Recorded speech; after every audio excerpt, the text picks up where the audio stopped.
Hi, everyone. It's Rebecca Imholz with the Mount Pleasant Chamber of Commerce. I want to welcome you to today's The Pivot, Living and Working During COVID-19.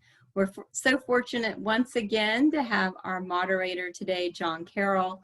John is a strategist, growth consultant, and president of Unlimited Performance Incorporated. He helps executives, teams, and organizations be more productive, more profitable, and have more fun. Very, very important. John serves on a number of advisory boards in the Charleston area. We're so fortunate to have him serve on the executive board for the Mount Pleasant Chamber of Commerce. Thank you, John Carroll, for being our moderator today and for being the creator of The Pivot. How are you today, sir? Doing well, Rebecca. Thank you. Always a pleasure to be with you and to welcome our members of the Mount Pleasant Chamber of Commerce. This is welcome to this week's edition, which is edition 16. This is a weekly series of informational discussions on local, regional, and national issues in the midst of and following the current pandemic. It's presented exclusively by the Mount Pleasant Chamber of Commerce. My role as moderator is to introduce our guests, get the discussion started with some questions, and give those attending the event live the opportunity to participate by using the chat or QA functions, which you, Rebecca, will be monitoring. Thank you for taking the time with your Mount Pleasant Chamber of Commerce to join fellow members in staying informed to help you care for your team, your clients, and customers, and take care of business in post-pandemic conditions. So what were your personal goals and objectives during these months of working from home? Did you walk or even run a few hundred miles? Did you have a goal like that? Did you learn a new language or want to? How about writing that book you've had in mind? Our guests today have done just that. Let's meet them and learn more of their journeys on writing from concept to publication. Our first guest today on The Pivot is Tony Venchoy. Tony has been working with startup network marketing companies for over 20 years. After owning two successful traditional businesses in landscaping and daycare that she started after being burnt out from her corporate restaurateur job. Currently, the team Tony has helped to build has over $1.5 billion, that's billion with a B, in organizational sales in just over 5 years. She is also the first to earn over $1 million and be a part of the exclusive MDC $1 Million Club, and has 4 streams of income, which bring in multiple 7 figures. She has now earned over $8 million with her current network marketing business. Tony has also sat on advisory boards and been a liaison and helped small startups and small business owners through using social media, increasing sales goals, relationship building, and retention of current customers and representatives. Tony has also written 2 best-selling Amazon books under the series Effing Simple. Tony has been professionally speaking for over 10 years and has a variety of topics, including motivation and success principles, and has also authored many articles. Tony's belief in giving back and working with nonprofits have been a top priority, such as for the Center for Women, the National Heart Association, Habitat for Humanity, and now her own nonprofit, Low Country Love. Tony, welcome to The Pivot. Thank you so much for being here, John. I really appreciate it, and I'm so excited to share. Glad to have you here. Our second guest joining us for this discussion on writing that book is Jack Little. Jack grew up in his dad's business in Columbia, South Carolina, the first Service Master franchise in the state, and he worked there from age 13 to 26. Jack was graduated from the University of South Carolina in Business Administration and from the Southeastern Theological Seminary with a Master of Divinity degree with languages. He served in Gainesville, Georgia and Charleston as church stater and community ministries director for the Baptist associations there. The ministries director would be groups of 50 to 70 Baptist churches who associate voluntarily for edification, administration, and mission outreach.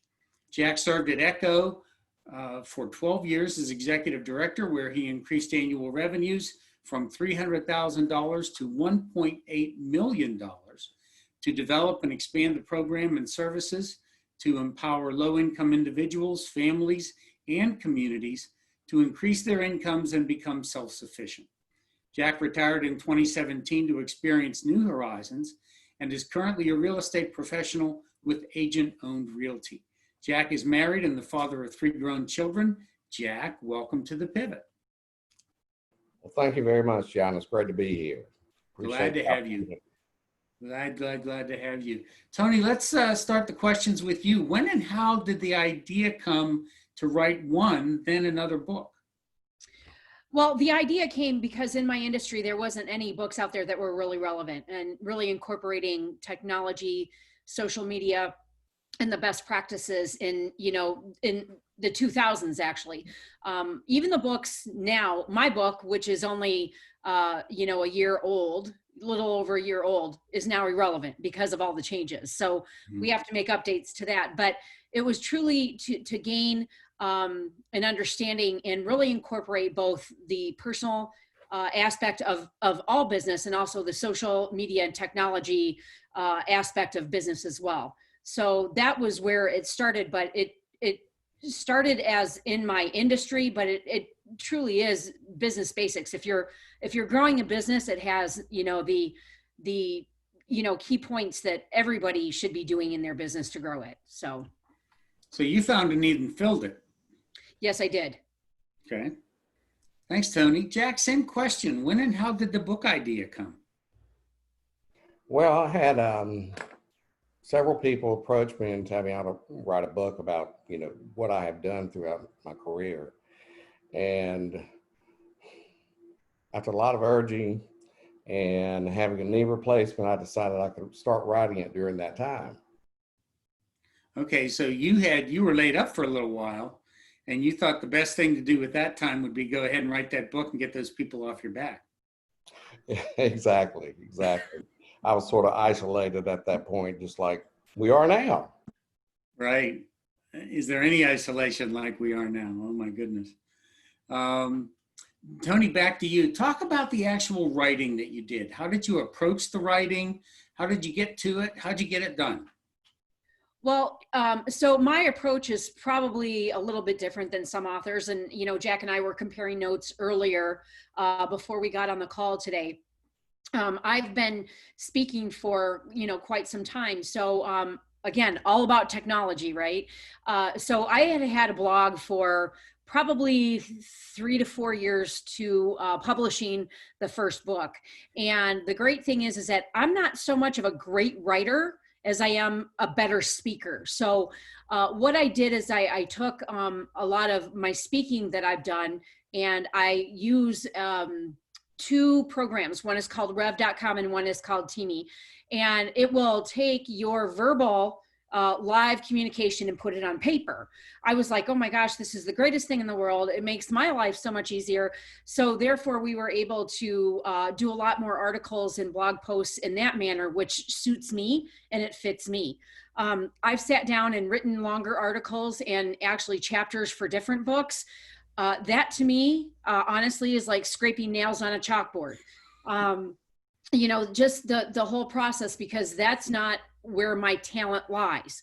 So when I really wanted to write the book, I had to think, okay, I have all the material, I have all of this stuff. How can I simplify it? How can I make technology work for, myself, who is not like John Maxwell, and he sits down and writes 5 pages a day, every day, 5 days a week. How's that going to work and look for someone that has my personality type but has all of this up here, but needs to get it on paper? So I actually researched. I found a great editor and ghostwriter that I've been working with for the last 3 years.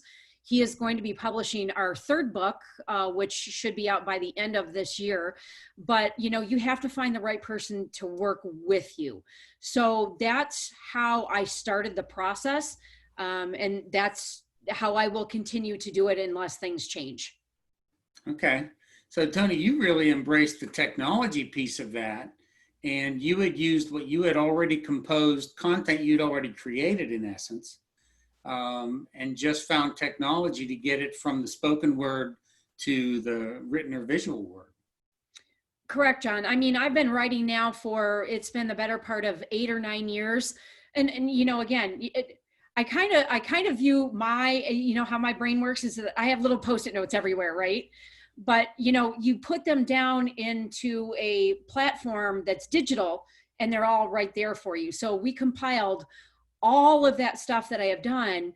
And, you know, we've got a layout now for about 5 to 6 books in the Effing Simple series. And, you know, that's how I will continue to do it, because that's where I find my joy, and, you know, getting the books out there to people that find value in those.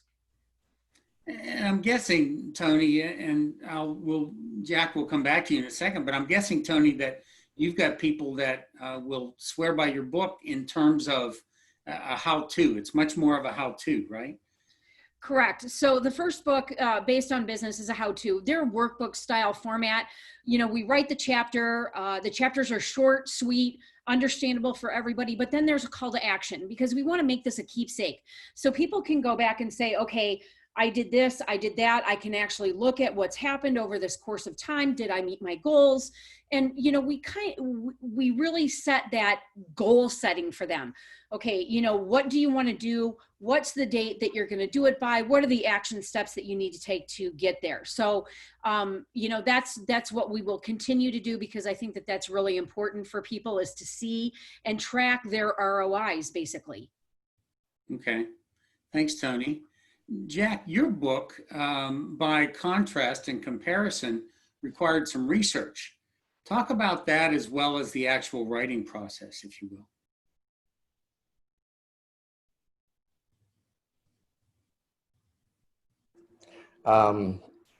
Let's see. Well, John, basically what I did was, you know, begin looking back at my career and, you know, how I was able to bring all the experience in working with Baptist in Georgia and in South Carolina to Echo. And so I researched a lot of the history of what I had done previously through annual reports, and also the one in Georgia, got those two. And then looked at the history that had been written for Christ Our King and Echo, and how it got started, and incorporated a lot of that into my book. Stories that have been written and things like that. So it was, you know, inclusive of, you know, the whole gamut. Okay. And, you know, what I've enjoyed doing is helping people, and then being able to basically tell my story, but also inviting other people to join in and to do the same kind of thing. Just love people around you. Right, right. And correct me if I'm wrong, but that really is probably the seminal history of Echo, from the time that you came upon it until, you know, for your 12 years there. That's true. That's true. There's a lot of people that, you know, everybody who came into Echo, volunteer or client or even staff, they came in because they have a need, and they had a need to express. And, you know, the volunteers had a need to serve and to help other people. They had that burden in their heart. And the staff came in because they were burdened to do the same thing. And, you know, nonprofit work doesn't pay like the real world does, but that's why they did, is because of the burden of their heart. And, you know, have wonderful boards to work with. And, you know, they're there because they love people and people in need. And the people in need came because they had needs. And we were able to grow the programs and, in fact, change the whole mission of Echo from giving people fish to teaching them how to fish. Mm-hmm. Right. You know, and I'm somewhat familiar, but certainly not as familiar with the whole story. I was there for the beginning of it. And Jack, if you will, just in a couple of minutes, talk about how Echo started. I'm not sure everybody knows. Echo stands for East Cooper Community Outreach, right? Uh-huh. And what happened was, once the storm hit and the aftermath, Monsignor Carter at Christ Our King went out with some of his staff and looked at the devastation. and they saw a lot of people in poverty that they'd never seen before. And you go down these little dirt roads or riding down some of the main roads, which is, you don't really see it now because a lot of it's gone, but there were poor people and they'd never noticed that before. So they started offering services like, I think Piggly Wiggly came and they started cooking out hamburgers and stuff like that every day. And people started coming, they started giving away food and clothing. And, you know, they saw that there was a continued need that just didn't go away. And so they started a little 501c3 called ECHO. And it was located over on Lansing Road. And guess what, 20 years ago, they moved out to the new building on 6 Mile Road. Okay. So, yeah, probably 30, right? Yeah. Hurricane Hugo is the storm we're talking about in September of '89. So ECHO was born out of that, and it's lived a couple of places before its current location now on 6 Mile Road. That's right. And when they moved it out there, I came about a year later, and everybody was saying, why did y'all move it all the way out here? Nobody lives out here. That's going to change that. That was pretty savvy, as it turns out, right? History, yeah, it was. History will attest to that. Thanks, Jack. Tony, it's been said that once the book is written and printed, the real work begins, which is promoting and selling the book. Talk about your plan to get that book in people's hands.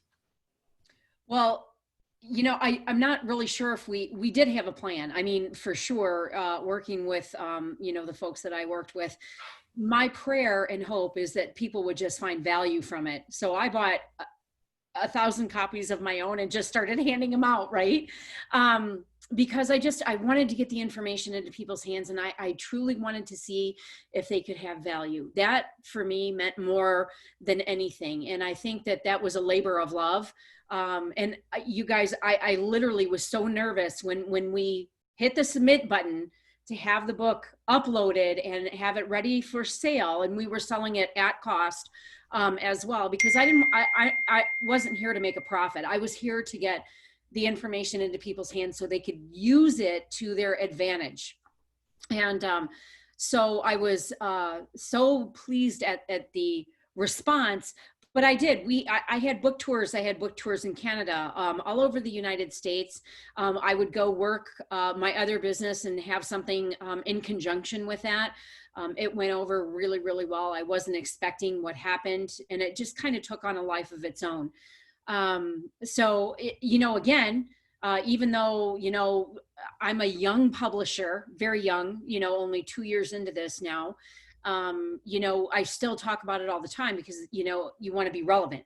And the relevance is that, you know, it's always changing. And that is the one thing that I love about, you know, working with the people that I work with, is that you have to keep ahead of the curve of information. So that to me is very, very important. But yeah, I mean, I'm out there promoting it all the time, you know, no matter where we are, whether it's virtual, whether it's Zoom calls, whether it's trainings, whether it's Facebook or Instagram lives, whatever we're doing, we're always promoting. Okay, thanks, Tony. Sell, sell, sell, right? Yes.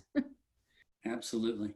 So and I'm sure there's a word of mouth piece to all of that, right? Somebody will get the book, they'll use it as it was intended. They'll say, this works. And 2 or 3 or 5 or 10 other people will say, I got to get one of those. Mm-hmm. And they can find one. Is that right? Yeah, absolutely. So we have everything uploaded on Amazon, and I also have my own personal website. But I want to go back to what you said about sell, sell, sell. I totally agree. At the end of the day, if you're not selling product, you're not making a profit. This really is more about sharing. And I think really when you share something from your heart, which has to go into each publication, and it is not hard for people to write about what they love. I think that comes very natural. It comes very easy. So if you're looking to publish anything from articles to blogs or what have you, you have to speak from what moves you from here and also your head too. It has to be a matching kind of duality. But the thing about it is that when you share something that you love, you're always going to be able to sell it no matter what. Right. Coming from the heart with the good head on top of it, right? Yes. Thanks, Tony. Jack, your book, as it documents the history of Echo from its inception following Hurricane Hugo, how did that shape your approach to promote and sell it? How did you go about that once you had book in hand? Well, I was able to, give several copies out, like Tony was saying, and people picked it up off of Amazon and picked it up there. I didn't really do a lot of promoting for it. It just sort of been published and sort of hanging out there somewhere. But I agree with what Tony's saying about, same thing at Echo, same thing as my life, it's about love and trying to display the love of the Lord, and hopefully other people will see it and it catches on for their lives. And they can share that love with somebody else. It's sort of like passing it on. So what I'm hearing from both of you is this love, this passion that really makes it easier to do the hard work of writing. And it's not easy work, right? Tony, I would say even in your case where you implemented and used technology, you've got to stick with that. You've got to read that thing so many times your eyes are about to bleed. And then you've still missed stuff, right? You still need another pair of eyes on it. And you do all of that with some end goal in mind. And Tony, as you've said, to share what you're passionate about and know that's worked in your life. And Jack, really from a biographical standpoint as well, what you know to have worked and the many different things you've done. I love that both of you have such a rich and what I would call varied past, right? Tony, you go from restaurateur to entrepreneur with two different businesses, both service businesses, and now into a full-on sales and promotion and really a life improvement kind of a business that also would be considered a lifestyle business. Would you agree with that? Talk a little bit about lifestyle business, Tony. Yeah, so I'm totally stealing that. That was great. So, I always say you got to R&D. When you hear something good, you rip off and duplicate. Absolutely. But to what you were saying about lifestyle, I think that if you have passion about something, no matter what you do for a job or a business or whatever, you need to work on that, because that is your God's path. I truly believe that each individual person was put here on earth to uniquely express something that they love to do. And if we're not doing that, we're not serving ourselves to the best ability of why we were here in the first place. Lifestyle business. So, the one thing that I can firmly say is that no matter what you do right now, is that you've got to focus on something that you're passionate about. Too often we waste so much time doing a job or having a business that we're not 110% passionate about. And wherever your passion lies is where you're supposed to be spending somewhat of allotment of time. My business absolutely is a lifestyle business. There's no question to that, because a lot of people do network marketing because of how it can fit into what they're currently doing right now. That is the great benefit about this particular business. The other benefit too is that, especially John, what I have seen over the last 2 quarters is that this is a non-negotiable for people, because we do not know what the future is going to bring. Right. And it really opened up some people's eyes, saying, I've got to have an insurance plan. I have to have a plan. And so that's why we've seen such incredible growth over the last 2 quarters. But the thing about it is that if everybody should have a second or third stream of income. no matter what that is for you, find something that you love and do that, because you can do a lot of things with technology and not have a lot of startup or background costs, if that, if that helps anybody out there. Okay, great, Tony. Thank you for that. And Jack, I guess same thing, that rich and varied background that you bring to the book and telling your story. That just makes what's in those pages richer. Wouldn't you agree? Yeah, I think it does too. I grew up in my dad's business, and he worked hourly people, and I worked with them, on the trucks and cleaning, sweating, blood, sweat, and tears, the whole 9 yards. And that gave me a background of really understanding people in poverty, and having a burden for them and trying to show my love for them and my compassion. And then in seminary, I pastored, I was a youth minister, and sort of tied together. And then my calling was to help low income people. And I was on a mission trip in Philadelphia when I was driving from one mission site to the other. I was driving supplies. It was just me. And God gave me just a citywide vision for doing ministry. And so because of that, I've been able, in my career, to be able to have a vision of what can be. And, that's what I've been relaying, throughout my career, and now in my new career of real estate. Fantastic. Go ahead. You want to buy a house? There's sales 101. Ask for the order. Give that person an opportunity to buy. Exactly. Absolutely, I love it. I can't tell you how much I've enjoyed just having this conversation.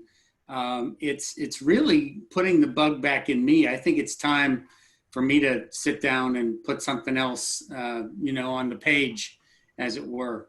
It truly is a labor of love, Tony, to borrow your thought about that, and but to do it in a way that makes a difference in other people's lives. Certainly is what would get it going for an awful lot of people. And there are a lot of people that would say, and I want you both to chime in on this, because the biggest objection I think most people would have to writing the book is, where do I find the time?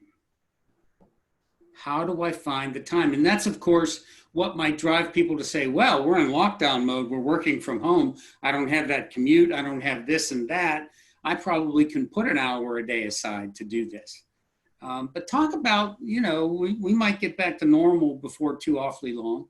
How can people still do that? How can they write books and still have a life? Well, go ahead. I think it was like what Tony was saying a little while ago about John Maxwell sitting down, writing 5 pages. I don't think I could do 5 pages, but I could probably do a couple. And it was like, when I was with Echo, and I would write articles for the Montreal News, and I would set aside time to make sure that I was able to do that. And now in my new position, I have to write a blog. And, the thing is that you may not know exactly where you're going with it. You might have a goal, but just start writing. Just start writing. And that's the way it is when you do sermons. You just start writing with what you got, and start going back over it and say, does this apply to where we wanted to go? And streamline it. Sometimes even the message ends up a different way, because again, go with the flow, see what the Lord's doing. Right. Yes, indeed. Thanks, Jack. Tony? So I actually am extremely disciplined as far as my schedule goes.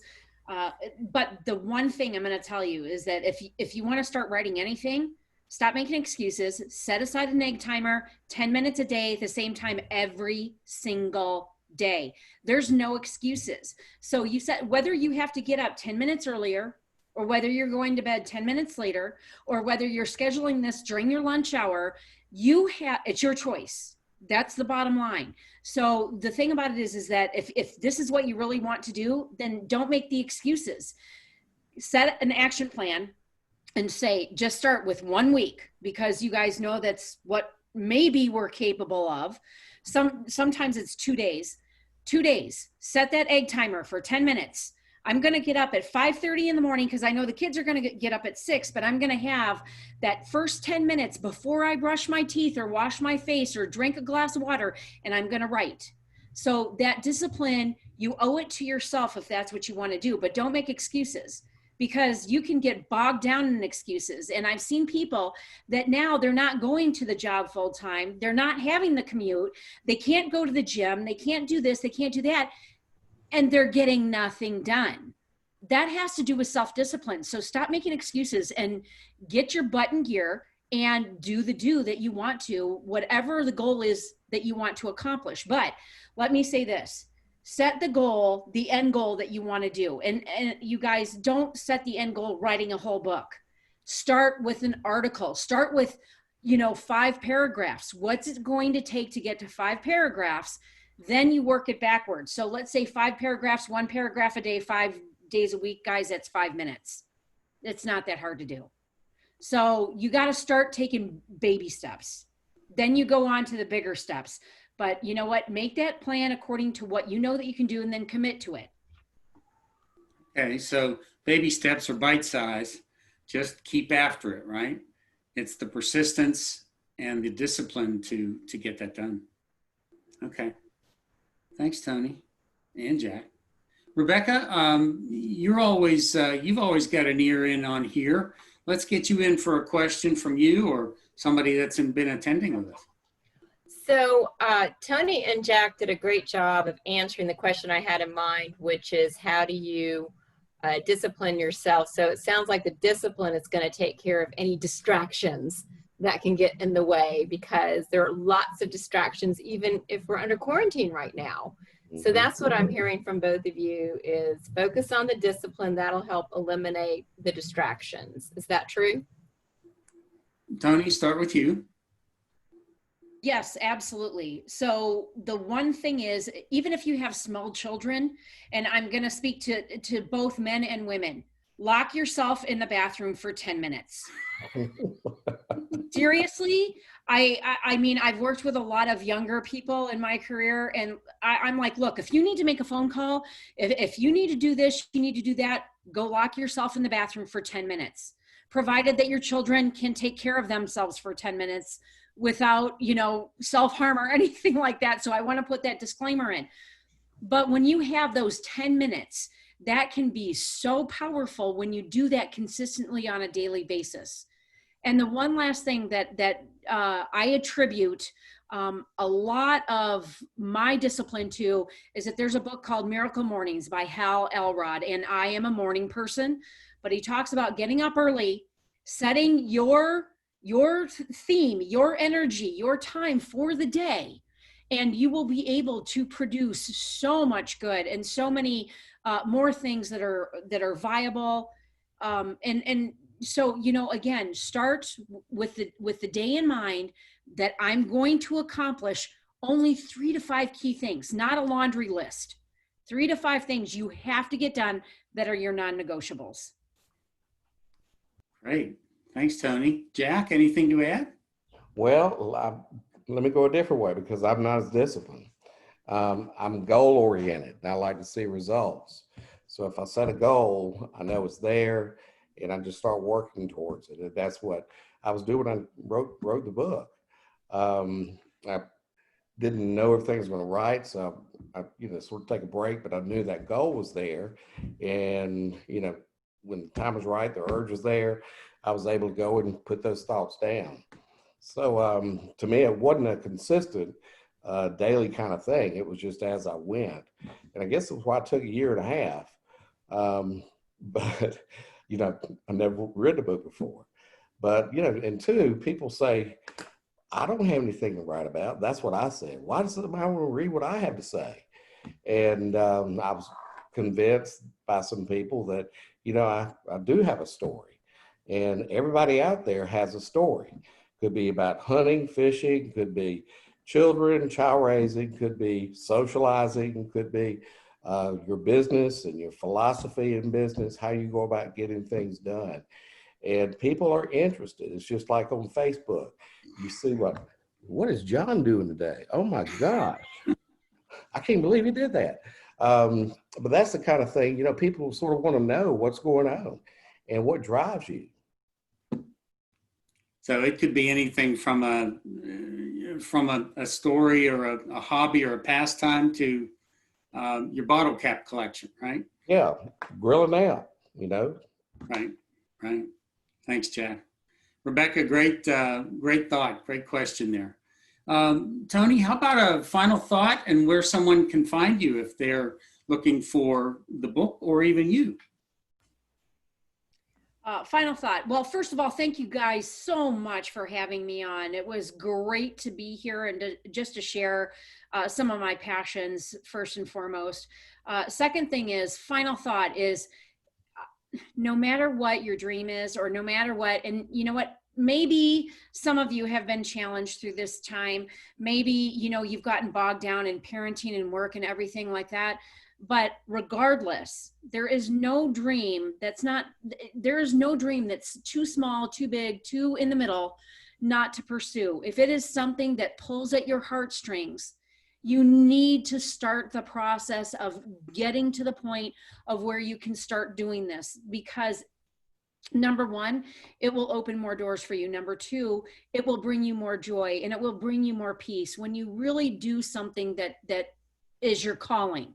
And every single person on this earth has a calling.